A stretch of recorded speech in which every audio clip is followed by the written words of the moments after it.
Now, reforming Nigeria's tax system and raising taxes are meant to be the cornerstone of President Tinubu's Renewed Hope agenda, an attempt to achieve sustainable economic growth and development. Now, to this effect, the president has sent 4 tax reform bills to the National Assembly. But one in particular, the proposed amendment to the distribution of revenue from VAT, that's value-added tax, has drawn a fierce opposition from northern Nigeria, whose leaders, including politicians and traditional rulers, say the proposed reform is tilted against their region. Earlier on Prime Time, Charles Aniagolu spoke to House of Reps member Abdulmumin Jibrin earlier.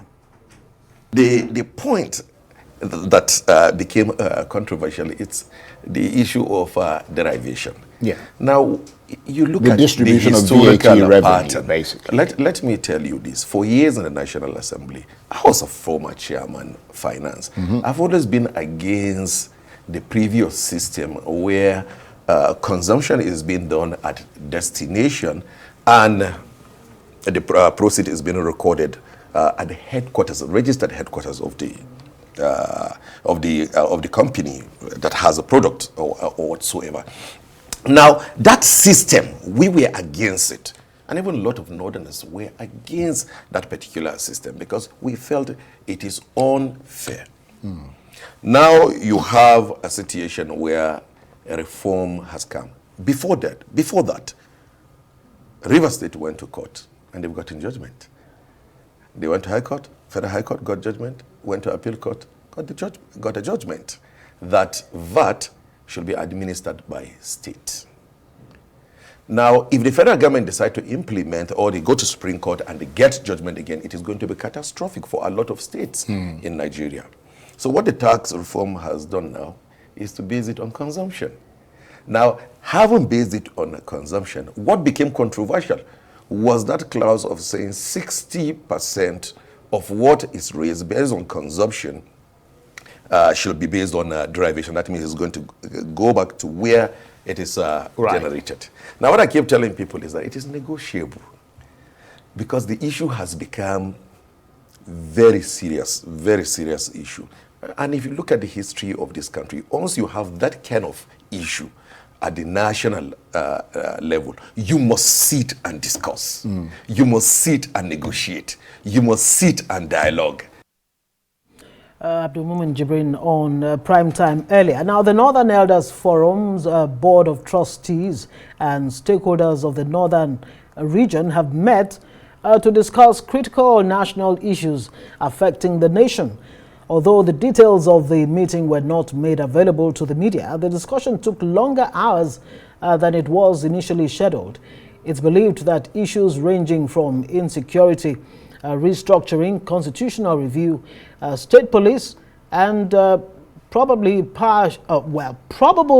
power shift in 2027 are some of the cards on the table for deliberation. Well, I'm joined now by the director, that's the Deputy Director General of the Northern Elders Forum, Salisu Nuhu Mohammed.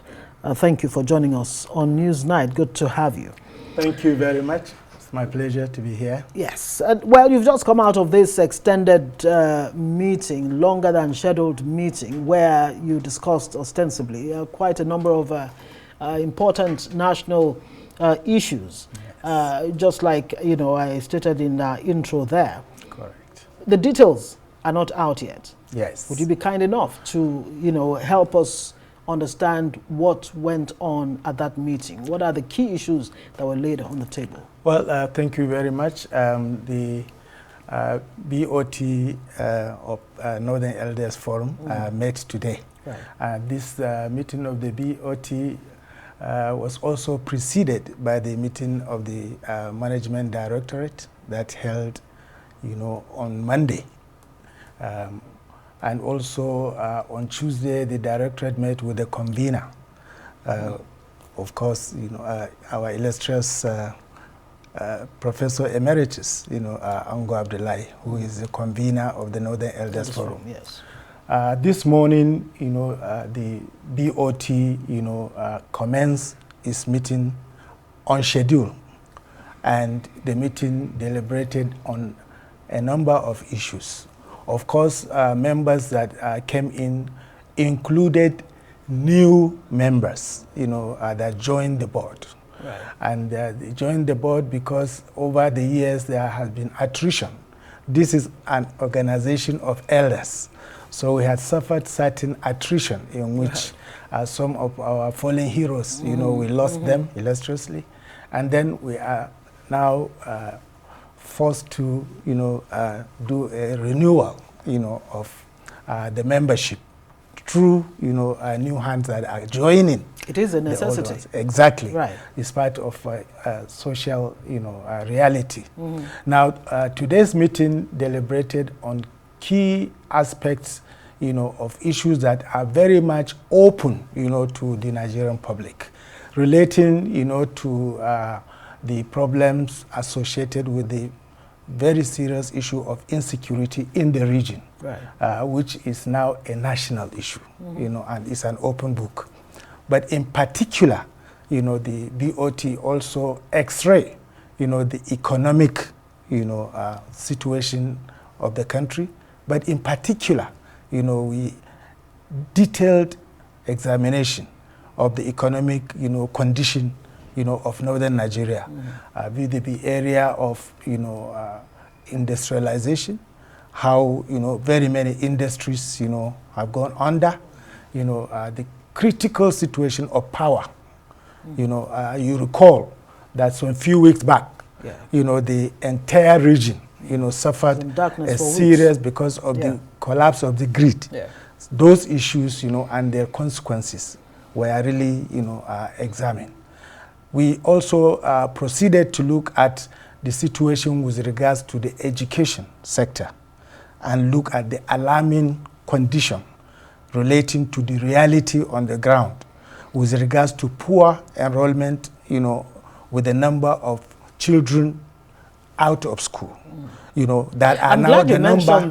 The number is now becoming explosive. Do you have a number to it now? Because the numbers continue to fluctuate. Depends. Well, at least when you hear 20 million across the country. Across the country. Yes. And the preponderant number of this, comes from the north. Yeah. This is very. So what exactly? But this is also compounded. Yes. By also the number of those in schools that are impacted adversely by the economic policies that have generated inflation in the country, whereby they are finding it difficult to afford even school fees.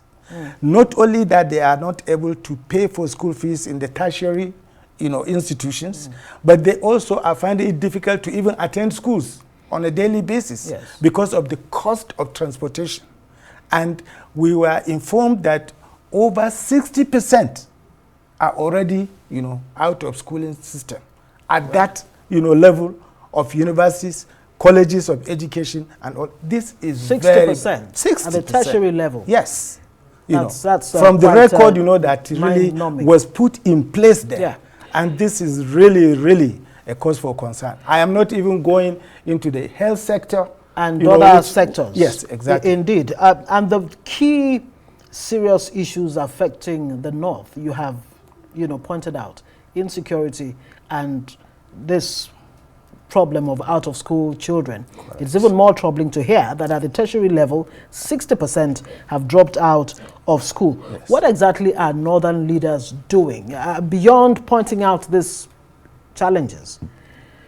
I've heard from a number of northerners who would even say that the northern leaders themselves, whether it's the governors you're talking about or even those at the national level, have failed to deliver good governance in the north, and that further compounds the problem, the crisis that you have in the north. Do you agree that northern leaders themselves have failed the north? No, actually, my own position, and I think I'm not alone in this, is to say that there is a general failure of leadership in the country. The quality of leadership in the country has nosedived, not only in the north. What do you think is responsible for that? Well, it's a fact. There are cumulative factors. These are just not isolated, thing that you can hang, on one region or one ethnic group or on one, or the other. It is a thing that has to be looked at holistically, to really give a very objective, assessment of leadership quality and, its other side. And on the other side is where the country really, operated for a very long time. And the failure has really resulted into what we are seeing now, not only in the north, but in the whole country, but more particularly in the north.